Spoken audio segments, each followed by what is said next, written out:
Hello everybody, welcome back to Joe Santarella's Photos. Happy Memorial Day if you're watching it on Monday. I've been loading some videos of Elvis photos and I will continue doing that. They're not the most watched, which is interesting. That being said, it is what it is. I'm still going to load them up. And we'll continue reading books like this one, The Child Bride. And of course we read a little bit of The Faith of Elvis yesterday. We're probably going to have Billy back on the show at some point here soon. We are reading this, kind of examining it, and of course we have this one still to read. This is coming up pretty soon, the Joyce Bova book. As soon as we're done with Child Bride and some of the other books we're doing, we'll start with that one. And I may get a hard copy of this Priscilla, Elvis, and Me, the Michael Edwards book. To continue to really dissect Priscilla, and of course defend Lisa and Elvis.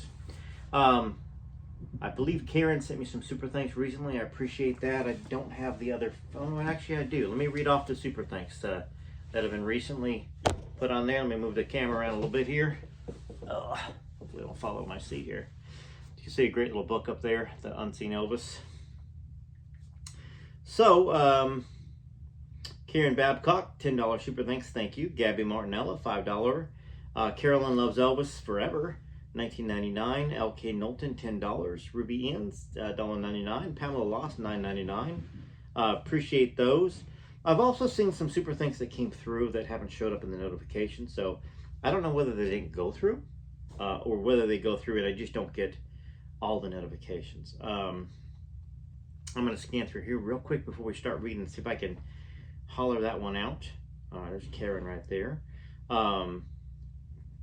Because, I mean, I know that you submitted it, and somebody else said they tried to do a super thanks and couldn't do it. It is what it is. I appreciate when you try, and if it goes through, great, and if you do it, great. It helps the channel, but once again, I do this as well for y'all, and for me, and for Elvis, and for Lisa. To defend, okay, Karen, there you go, $15. So maybe it converted to 10, maybe, but that's the one I saw that I didn't see pop through. Regardless, thank you so much. Y'all are wonderful, and I know Elvis is very appreciative of the love that you show.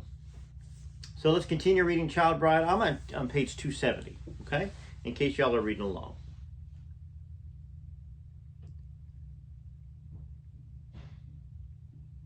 Lisa, bewildered by the dichotomy of her existence, was a willful, sometimes demanding child.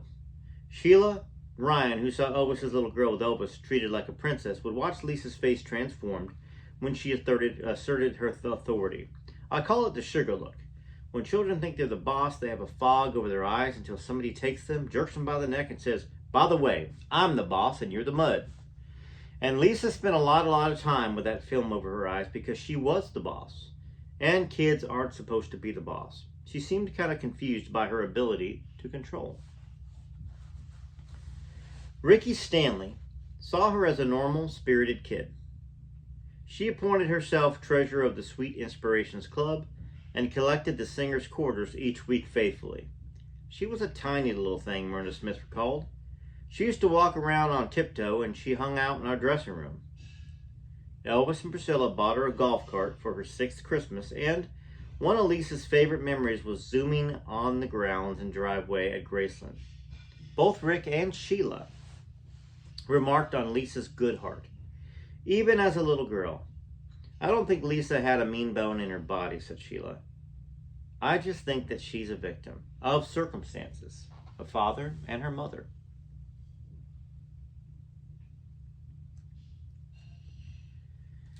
Jerry Schilling and Sam Thompson, Linda's brother, were two of the select few whom Elvis allowed to transport Lisa back and forth between Las Vegas and LA, or between LA and Graceland.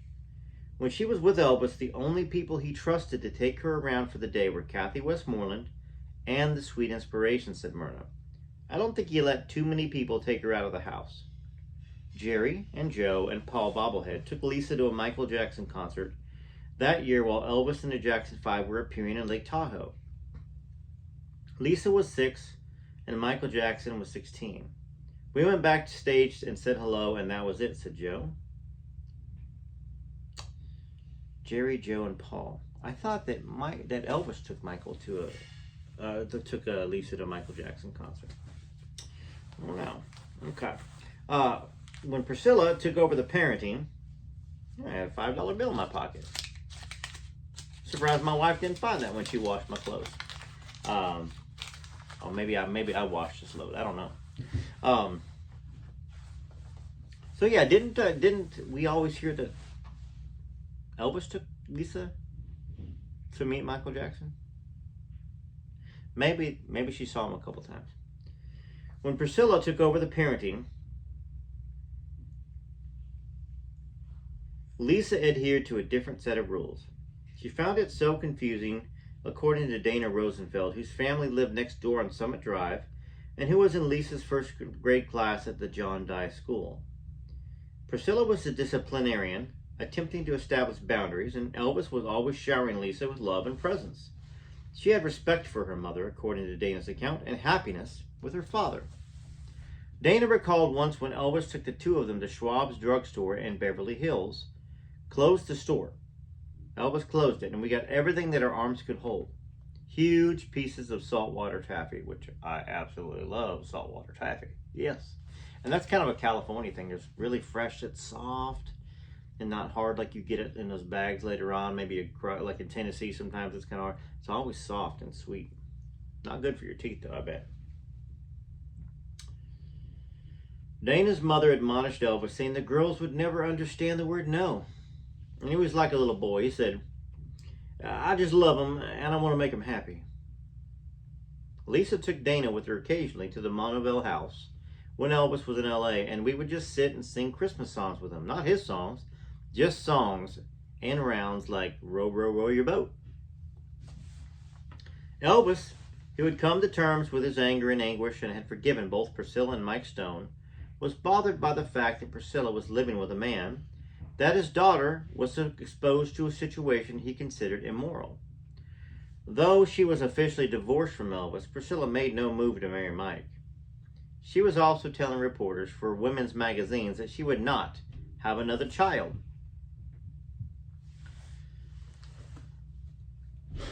Now, we've also heard the maid say that, or it might have been the cook, say that Priscilla said she would never have any more children with Elvis. Ever. And Elvis wanted more children.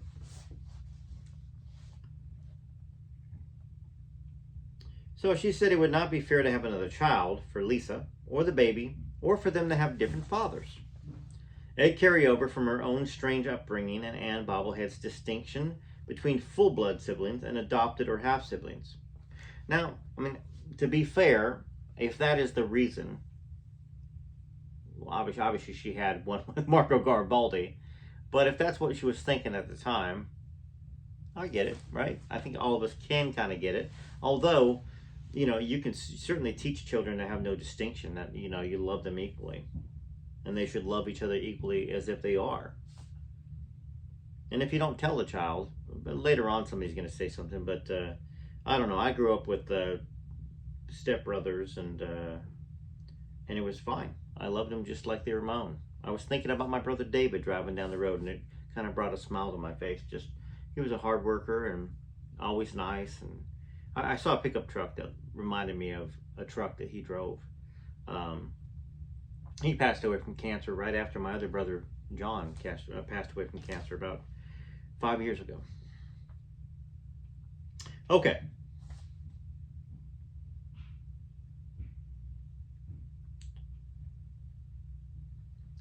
Priscilla was becoming, Olivia Beast noticed, increasingly savvy about interviews, appearing on her second magazine cover, Another Ladies' Home Journal, in June of '74. Priscilla engaged Phyllis Mann to decorate her new house in Benedict Canyon, and she began to pick Phyllis's brain. She was always interested in what I was doing, the decorator remembered, because I moved in art circles, and that was a world that she was not well known in. She was curious, because she thought that I was very cultured, and she wanted to learn. Really, she wanted to use Phyllis, and that's kind of what the relationship looks like. Priscilla's emerging upper crust lifestyle and Mike Stone were incompatible. The karate teacher felt out of place in Priscilla's new world and could not afford the luxury travel she foresaw for the two of them. She was also becoming disenchanted with Mike, with his lack of goals and his lack of drive, Bob Wall surmised. And Mike, he's pretty self-centered. The world rises and sets around Mike. Priscilla also began to resent what Olivia called Mike's macho Hawaiian thing, which was a lifestyle where the women stay home and the men are with the men. And that's what he was doing with her. And he was trying to launch a business in Hawaii, so he had to spend a lot of time in Hawaii, and there she was, alone again.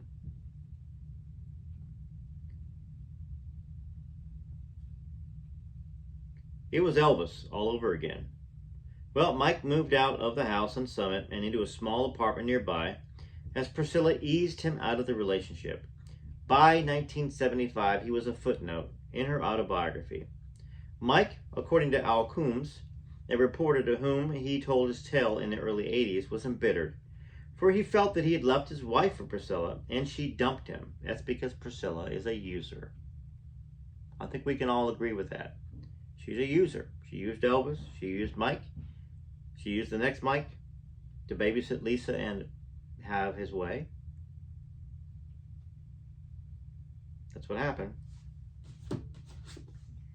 He talked about his desire, and then Lisa, unless you want to call Lisa a liar, said it happened. Or some of that happened. You used Marco Garibaldi, you used Bridget Cruz, you used Lisa Marie, you used Elvis, you used Graceland. A user. Well, let's continue.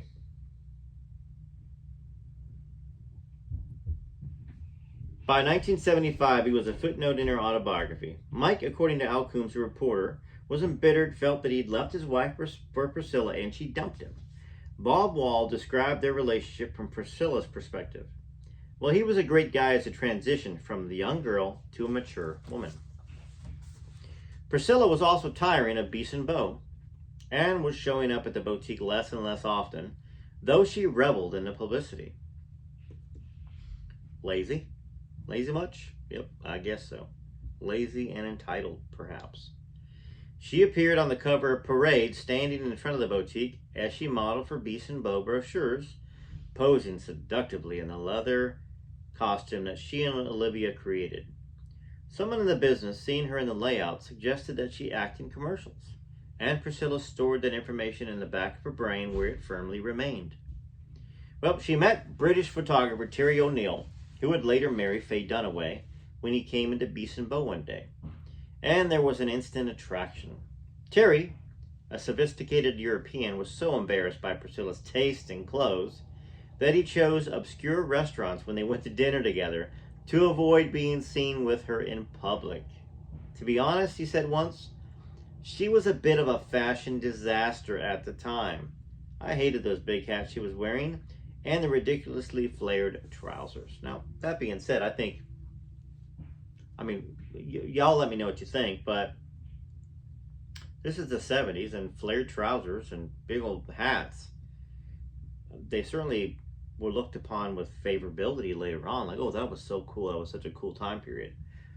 Not that I'm defending Priscilla, but at the same time, this Terry O'Neill seems like a jerk, right? He was enchanted, however, by Priscilla's ultra-feminine sexuality, commenting later on how exquisitely she prepared before making L-O-V-E, describing her romantic master bedroom, which he said featured a 4-poster bed, special dimmed lighting, and mirrored ceiling. Elvis's love life was effectively non-existent by 1975, though. Linda Thompson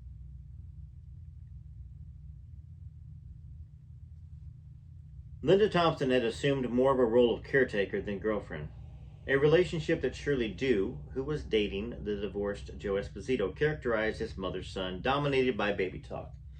Joe introduced Elvis to Sheila Ryan, a petite, cherubic blonde who was all of 19, and in the mid-70s she became Linda's alternate, though both had met Elvis too late to enjoy him as a genuine mate. I don't believe that Priscilla's experience with Elvis was anything close to what mine and Linda's was, Sheila said. We were more or less just keeping him alive. Their duties were more medical than physical. Well, didn't we say, or didn't we read in the Are You Lonesome book with Lucy DeBarban that Elvis called Linda his nurse? For anybody that kind of doubts that story, it's just more kind of evidence, at least anecdotal evidence, that what she wrote in her book in 87, and this is 1997, I think, this child bride, or is it even later than that? Yeah, 1997, 10 years after.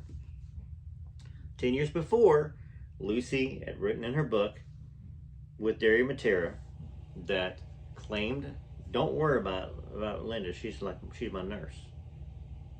And Lucy didn't believe it. So here is Sheila Ryan, and talking about how her and Linda were effectively his nurse.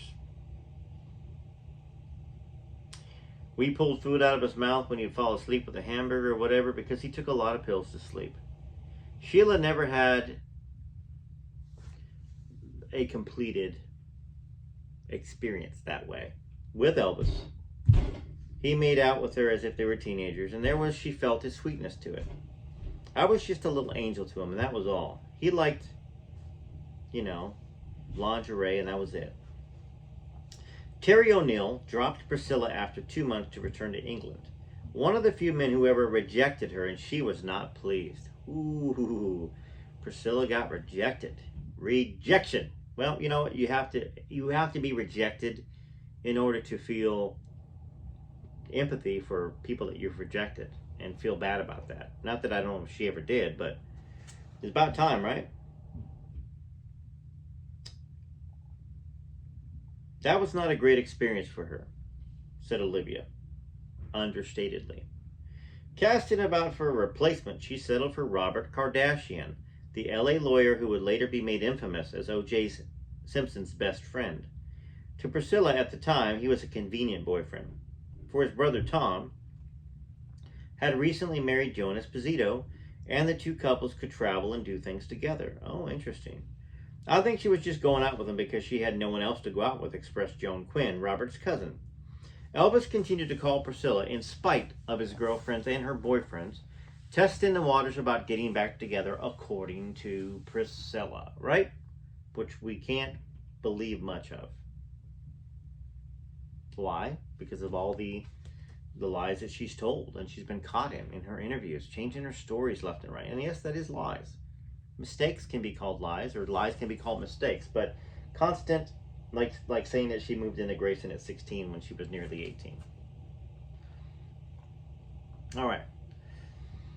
For a time, recalled Terry O'Neill, Mike Stone was pressing her to return as well. Elvis would come here at night, she said in 96, sitting in the house on Summit Drive. I would be with someone, see, I was in a relationship, and he would just show up. He didn't care whether I was with someone or not. He'd show up at 2 o'clock in the morning, 3 o'clock in the morning, or he'd call me. So he dominated my life even after our breakup. Because when you have someone who doesn't care, and who's been the center of attention, and is no longer the center of attention, there's a loss. And Elvis was used to having his cake and eating it too. And there's no way that he was going to have that. And he still wanted to know that he was cared for, or that he could be cared for. Lance Robbins, a friend of Kardashian's, remembered Robert telling him that Priscilla received long, incoherent phone calls from Elvis while she and Robert were in bed. And she would put the receiver on the pillow between them and let him listen. He wasn't asking for that.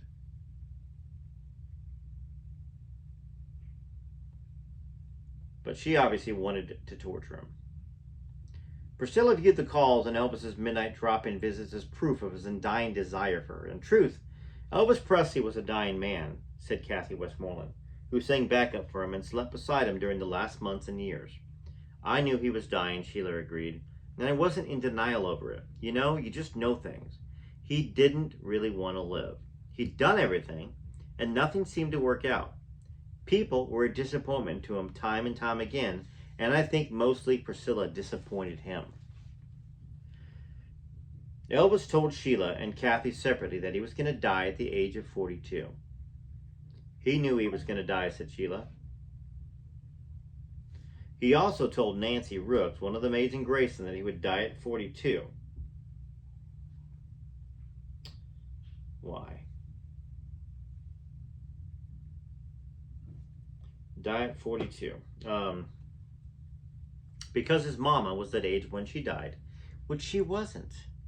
She wasn't 42, she was 46.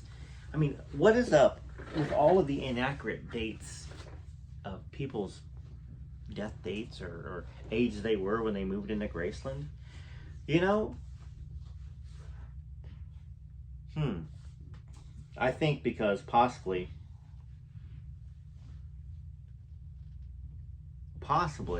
what happened was Gladys made herself 4 years younger in order to not be so much older than Vernon. Maybe that's what it was, but she was 46. Would have Elvis lived to be 46 if he thought his mom was 46.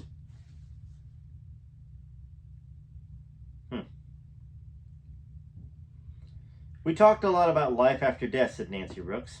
He said him and God were friends, and if he died, he would come back because the strong come back and the weak don't. After one of his last concerts, remembered Kathy, he grew concerned that he would die without leaving an enduring legacy.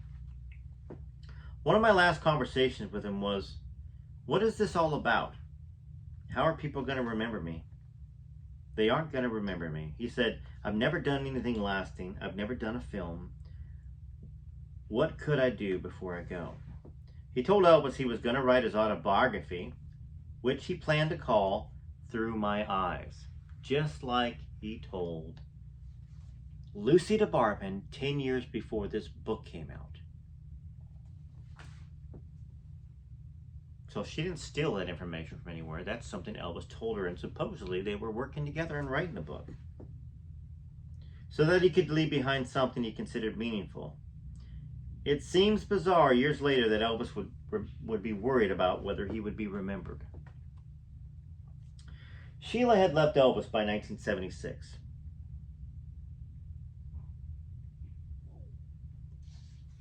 For she'd fallen in love with James Caan. Or Kane, I don't know how to pronounce his name. I think it's Khan.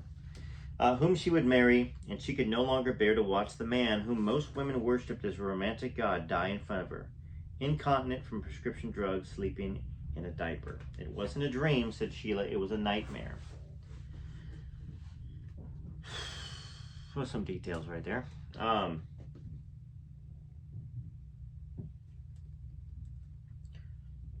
Elvis's lifestyle had become disturbingly similar to that of Howard Hughes, whom Elvis admired and wanted to meet.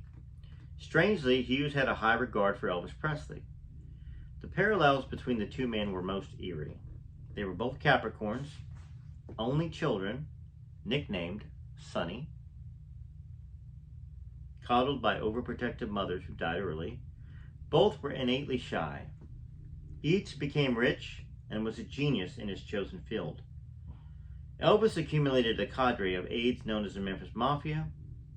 Hughes employed aides called the Mormon Mafia. Both Elvis and Howard Hughes were considered great lovers and ladies' men, yet they used intermediaries to procure beautiful women, then seldom touched them. Each instructed his aides not to talk to the women whom they sequestered. Elvis and Hughes both married abruptly, after a bizarre crisis in their lives, and then rarely had relations with their wives. They both preferred to live in hotel suites behind blackout curtains, eating a certain food for months on end, which I don't know about that. Watching the same movie over and over. Elvis liked the same movies. Both men lived and had a strong attachment to Las Vegas. Both of them admired Richard Nixon and sent him secret well, I can't talk right now, folks. I'm sorry. Communiques. I guess when you don't see these words ever. Communiques. Communications, basically.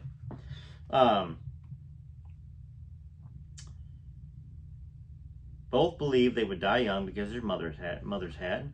Howard Hughes and Elvis deliberately shrouded their private lives in mystery. They were obsessed with cleanliness and those around them, yet they neglected their own hygiene, supposedly. So this is the part where Suzanne Finstead, she's not trying to protect Elvis's legacy by putting this stuff. And I know why I'm not talking right. My throat's a bit sore. Hard to talk for 30, 40 minutes when your throat's sore. But I'm going to push through, okay? Elvis grew hugely bloated. Hughes became anorexic thin. They spent their last years in near seclusion, addicted to prescription medication, surrounded by sycophants who watched them self-destruct. Each man finally left in a state mired in controversy that would make more money for them dead than alive. Howard Hughes died in April of '76, just before the meeting with Elvis could be arranged.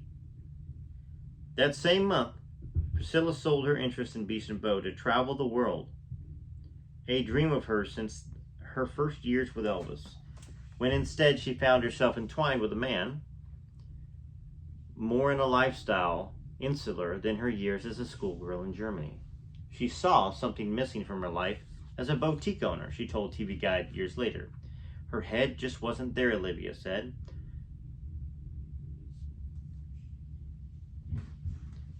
After having gone through the major divorce, there was a lot of media attention on her, and people were starting to recognize her and decided to pursue other things. I think she thought maybe this wasn't her niche, and there were a lot more possibilities for her out there. In truth, she wanted to model and act, which was her twin fascinations since the Immaculate Conception School. Priscilla began the year 1977 in a blaze of ambition. She had ended her 6-month romance of convenience with Robert Kardashian, whom those who knew her considered too weak for Priscilla. Well, that makes some sense because Robert Kardashian's wife, Kris Kardashian, is a very dominating woman. Think about how her and what was Linda Thompson's ex-husband, the triathlete, Jenner, Bruce Jenner, now Caitlyn Jenner. So, if Robert Kardashian was considered too weak for Priscilla, and then Robert Kardashian was with Kris Kardashian, and then Kris Kardashian changed Bruce Jenner into Caitlyn, basically. That just means that maybe Priscilla's a lot like Kris Jenner. I don't know. Kris Kardashian. Since her childhood, listening to Mario Lanza's powerful voice on the stereo, Priscilla had been magnetized to forceful men. Her soul's calling, perhaps, to the father she never knew, but whose loss she seemed to intuit. I would become the dominant one, and that almost keeps me in place, she tried to explain. I know this is very old-fashioned thinking, but to have a relationship, you have to have a balance. I've dated submissive, non-aggressive men, and I found it very boring. And I realized then that I could never date a guy who was non-committal, or someone who sat back and said, whatever you want to do, hon. I needed more of a challenge than that. I need someone to keep me on my toes, said Priscilla. I need someone to look good for. I would never let myself go. Someone who, I don't know, that's just my type of person. It's a challenge for me, and I'll never become less than I am, so a challenge is good. Obviously, Suzanne Finstead does admire, or did admire, Priscilla. That's why she wrote this book. She was really just trying to learn more about someone that she admired. And then we find out how she truly is, or how she truly was. Because the 1985 book that Priscilla wrote, Suzanne said it was just nothing. It was like an empty box of rocks shaking around. There's nothing there. Shallow. Everything was shallow about it. Nothingness. Which makes sense because Priscilla wrote it. So she investigated, and now here we're hearing some more stuff. Without a boyfriend, for the first time since perhaps she was 6, Priscilla focused on her career that she'd suppressed during the Elvis years. The suggestion that she'd do commercials resurfaced in her psyche, and Priscilla set about to achieve that goal. Pursuing a career in show business, she would say, was the second biggest decision of her life. Well, I had to go to work for my own sense of self-esteem, and I had to shake the image of just being Elvis Presley's wife and get people to accept me as me, a person with my own talent. Priscilla, the military brat who thrived on change and new experiences, was determined not to get stuck in a time warp. She was also eager to reinstate her childhood and adolescent standing, too long dormant, as the queen of her domain. Norman Brokaw, the powerful William Morris agent, approached her about getting into acting, and Priscilla, whose wings had been clipped by Elvis, sought at long last to fly. She enrolled in an acting workshop that focused on commercials taught by Holly Heyer. Well, I brought her in for a couple commercials, and they thought that she was really lovely, but I don't think. Holly Heyer said, I don't think that she could cut it. Maybelline, one of the companies that considered Priscilla for an endorsement, passed when they discovered that the smoky eyes that she was so famous for from her wedding portrait with Elvis had actually been enhanced by several pairs of false eyelashes. Nina Blanchard, the modeling agent, rejected her as too short. Elvis continued his physical decline, which worsened when his relationship with Linda Thompson ended in late 1976. His entourage would say that Elvis dismissed Linda, who was having an affair with a musician named David Briggs. Linda's account was that she moved out voluntarily, tired of Elvis's vampire life. Quite probably it was the combination. Shirley Dew says, I think Linda was growing tired of it all. If you were with Elvis, you had to stay in a locked room with foil on the windows. It had to be hard for anybody, and I think she got fed up. And she heard that David was worth $1 million, and she latched right onto him. Everybody felt that Elvis knew it, but didn't want to be embarrassed by it, and he got rid of her to make it look like he was getting rid of her before she left. Well, that's interesting. You know, for those folks that have a disdain for Linda, I guess that could be some information that would make you feel like you're right about it. But at the same time, we do know how much Linda did care for Elvis and took care of him and was there for him and spent quite a great deal of time with Elvis.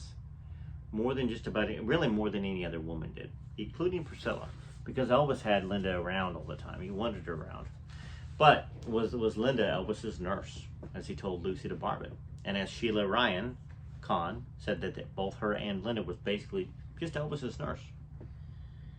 Let me know. I mean, it's interesting thoughts.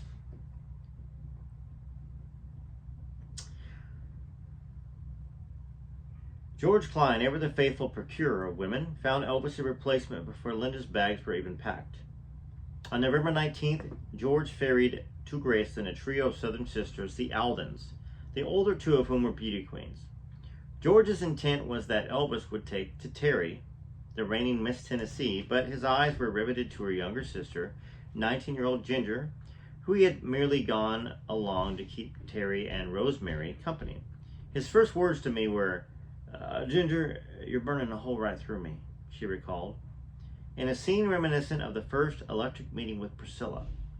Elvis had an immediate, almost out-of-body experience upon seeing Ginger Alden, but is that because she had that dark hair, like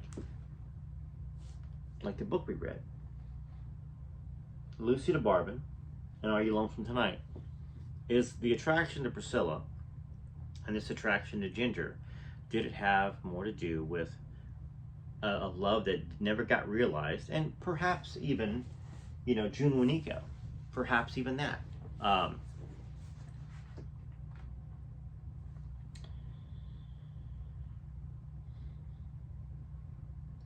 Ginger had long dark hair, a sweet, beautiful face, and darkly made-up eyes.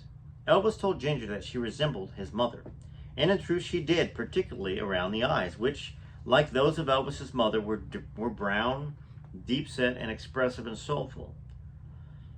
When I see Ginger, I feel like I'm falling into my mother's eyes. Elvis told Larry Geller. Elvis became instantly obsessed with Ginger, though the two had barely become acquainted. He telephoned her parents the next weekend, recalled Ginger, and invited her to join him on his tour. By December, less than 3 weeks later, while Elvis was appearing in Las Vegas, he was picturing them married. Elvis told me when he closed his eyes, he kept having visions of me in a white gown. So he called Joe Alden, Ginger's mother, during the Vegas engagement and said, "Miss Alden, I'm in love with your daughter and I want to marry her," according to Ginger. I was speechless and shocked, and I know she was. On January 26th, back at Graceland, he proposed to an incredulous Ginger. The setting, as it had been with Priscilla, was a bathroom. I noticed a lot of commotion at Graceland, Ginger recalled. People were coming in and out, and phone calls were being made often. He called me into his bathroom, where I sat in a chair as he knelt down in front of me. Well, he had many beautiful things. He said many beautiful things to me, and then presented a gorgeous diamond ring, asking me to marry him. I was surprised as I said yes. Joe Alden, an outgoing sort whose critics labeled her as a social climber, admitted that it took Ginger a while to get used to him, but he'd say, "I need you for inspiration to go with me on trips." Elvis showered the bewildered Ginger with gifts. He gave her 3 or 4 rings at a time, said Joe Alden. She told him one time, "Elvis, I would be just as happy for a box of candies or flowers." And Elvis responded, "Well, you're going to have to get used to it." Elvis said he would love to have a son, and he wanted me to be the mother, said Ginger, and we had started a list of names. The entire courtship had an air of almost tragic desperation, is what Suzanne said.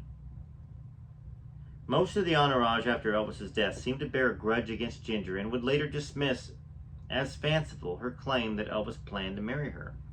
George Klein felt she was misunderstood by the guys because, in Joe Alden's words, she didn't pal around with them, as had Linda, who was their undisputed favorite. Rick Stanley attributed this resentment to Elvis envy, a common affliction within the entourage, the same syndrome Priscilla had suffered from and been guilty of.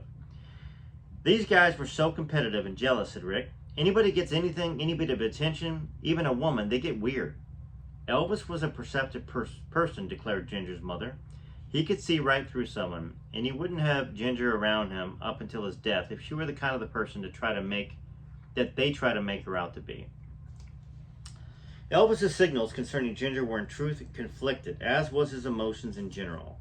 Rick Stanley was around on January 6th when Elvis awakened by his jeweler, Harry Levitch, in the middle of the night to order Harry Levitch in the middle of the night to order a custom-made 11-carat diamond ring, engagement ring, the same size as the stone in the signature TCB ring, to be created by the following morning so he could surprise Ginger.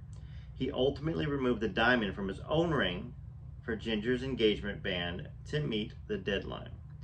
Ricky was present when Elvis called together the guys at Graceland on January 26th to announce that Ginger had accepted his marriage proposal. He cared about Ginger, he really did, Ricky recalled. He told me he was going to marry her, showed me the ring, and the whole thing. Conversely, Elvis told Myrna Smith,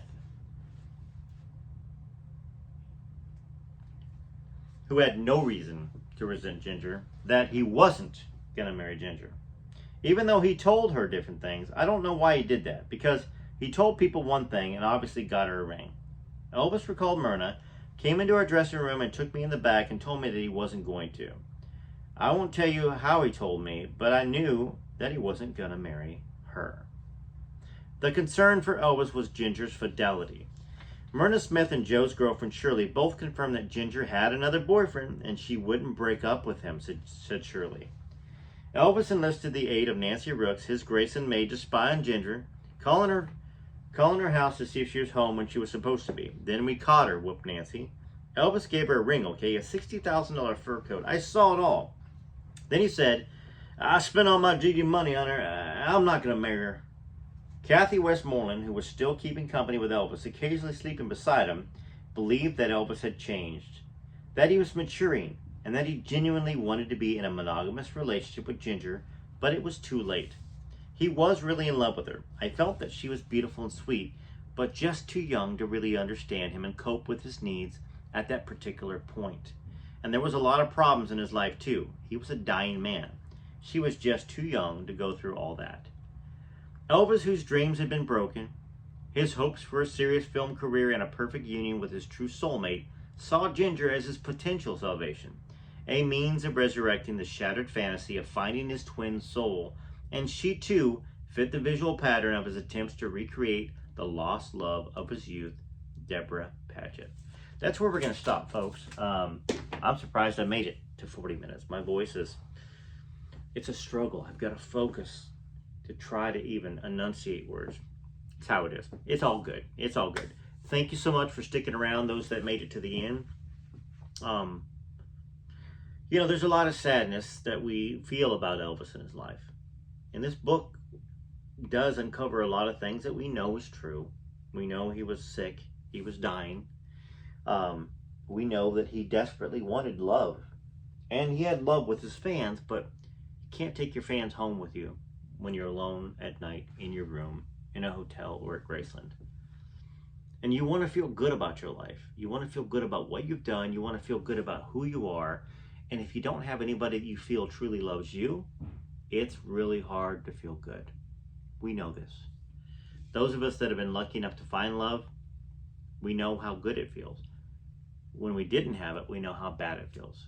Imagine that tenfold in a sense, because Elvis had so much other stuff that was up here, and you couldn't even find love that would climb to the lowest levels of his life. That's my thought for the day. TCB TLC. Until next time, Joe sends rarest photos. Thank you so much for who you are. Till next time.